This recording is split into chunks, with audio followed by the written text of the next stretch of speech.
আসসালামু আলাইকুম। AFC Asia কাপে বাংলাদেশের মেয়েরা কিন্তু চান্স পাইছে। প্রশ্ন হচ্ছে যে বাংলার কিন্তু মেসি খ্যাত বাঘিনীকে আমরা কিন্তু খুঁজে পেয়েছি। সেই বাঘিনীটা হচ্ছে ঋতুপর্ণা চাকমা। ঋতুপর্ণা চাকমা একটা নাম না, সে কিন্তু একটা ব্রান্ড, একটা ইতিহাস, একটা হিস্ট্রি। একদিনে কিন্তু ঋতুপর্ণা চাকমা আসেনি, একদিনে কিন্তু এরকম ঋতুপর্ণার গোল তৈরি হয়নি, একদিনে কিন্তু ঋতুপর্ণা চাকমার একদিনে দুইটা গোল, এই যে ফ্রি কিকে যে 18 মিনিটে গোলটা জাস্ট দুর্দান্ত লেভেলের ছিল, এটা কিন্তু একদিনে আসেনি। এর পিছনে অনেক ত্যাগ, অনেক কষ্ট, অনেক যন্ত্র, অনেক কিছু লুকিয়ে আছে। তারপরে কিন্তু একটা গোল আসছে। যদি আপনি 2022-এর দিকে তাকান, সাব চ্যাম্পিয়নের দিকে যদি আপনি তাকান, ঋতুপর্ণা চাকমার সেই ঐতিহাসিক গোলটা এখনো কিন্তু মনে করিয়ে দেয়। 2011 সালে বাবাকে হারিয়েছে ঋতুপর্ণা চাকমা, 2022 সালে হারিয়েছে তার ছোট ভাইকে। পুরো ফ্যামিলির দায়িত্বটা কিন্তু তার কাঁধে। সেই ঋতুপর্ণা চাকমা মায়ানমারের বিপক্ষে দুইটা গোল, জোড়া গোল করে কিন্তু বাংলাদেশকে বিশ্বকাপ খেলার স্বপ্ন দেখাচ্ছে। বাংলাদেশ থেকে এই একমাত্র একটা মেয়েদের যে টিমটা, যেটা স্বপ্ন দেখাচ্ছে বিশ্বকাপ খেলার, পুরো এশিয়া থেকে বিশ্বকাপ খেলার একটা স্বপ্ন দেখাচ্ছে, যেটা মেয়েদের বিশ্বকাপ। 12টাই টিম অংশগ্রহণ করবে যেখানে, সেখানে টপ 6-এ যদি বাংলাদেশ মেয়েরা থাকতে পারে, তাহলে কিন্তু বিশ্বকাপে হাতছানি খুব কাছে, খুব দ্রুত স্বপ্নের একটা ছায়া বলে কিন্তু বাংলাদেশের মেয়েরা।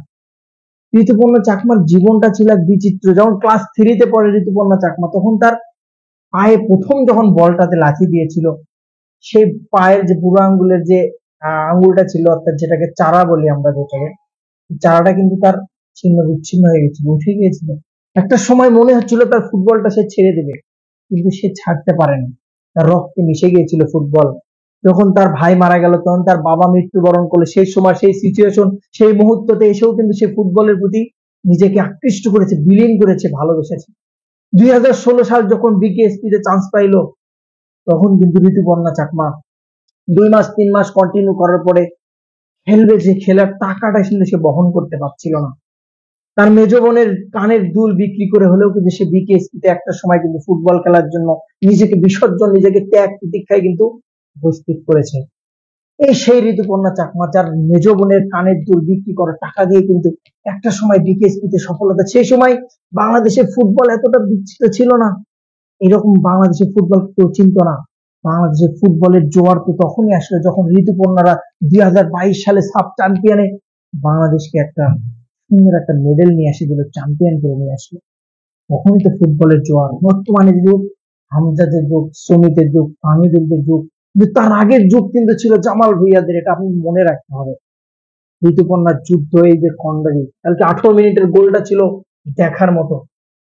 সেই গোলটা 81 মিনিটের নেপালের বিপক্ষে কাঠমান্ডুতে পুরো নেপালবাসীকে, নেপালের যে স্টেডিয়ামে এতগুলো মানুষ ছিল, পুরো মানুষগুলোকে তখন স্তম্ভ করে দিয়েছিল এই ঋতুপর্ণা চাকমা। 81 মিনিটে সেই গোলটা যদি না করতো, বাংলাদেশ জয়লাভ করতো না। অনেক অনেক ত্যাগের পরে একটা ঋতুপর্ণা চাকমা, তাকে নিয়ে বলা কোনো শেষ হবে না। আমার আজকের ভিডিওটা সত্যিকার অর্থে তাকে আমি এতটা আমার ভালো লেগেছে, এবং আমি বলবো যে কথাটা, বাংলাদেশে এরকম নারী ফুটবল যদি ভাবে আগায় যেতে থাকে, বাংলাদেশের ফুটবল যদি ভাবে আগায় যেতে থাকে, একটা সময় কিন্তু সাফল্য বাংলাদেশের ফুটবলে ধরা দেবে। তখন কিন্তু সিন্ডিকেটটা ভেঙে যাবে। সিন্ডিকেট তখন থাকবে না, তখন মানুষের চোখ থাকবে, মানুষের নজর থাকবে বাবুকের ওপর, কি হচ্ছে কি দেখছে। একটা হয়তো বাংলাদেশের ফুটবল অন্ধকারে ছিল, মানুষ বুঝতো না, মানুষ জানতো না, মানুষ শুধুমাত্র ক্রিকেট প্লেয়ার, শুধু সাকিব তামিম এদেরকে চিনত। কিন্তু ফুটবলের জোয়ারটা বাংলাদেশে কিন্তু আসছে, যেখান থেকেই আসছে ঋতুপর্ণা, যেখানে আসছে ঋতুপর্ণাদের মতো মেয়েরা। বাংলাদেশ মেয়েরা বিশ্বকাপে চান্স পাক, সুপার 6-এ থাক 12টা টিমের ভিতর, এই আশায় কামনা করছি। থ্যাংকস এ লট ঋতুপর্ণা চাকমা, ভালো থাকবেন বোন। সালাম আলাইকুম।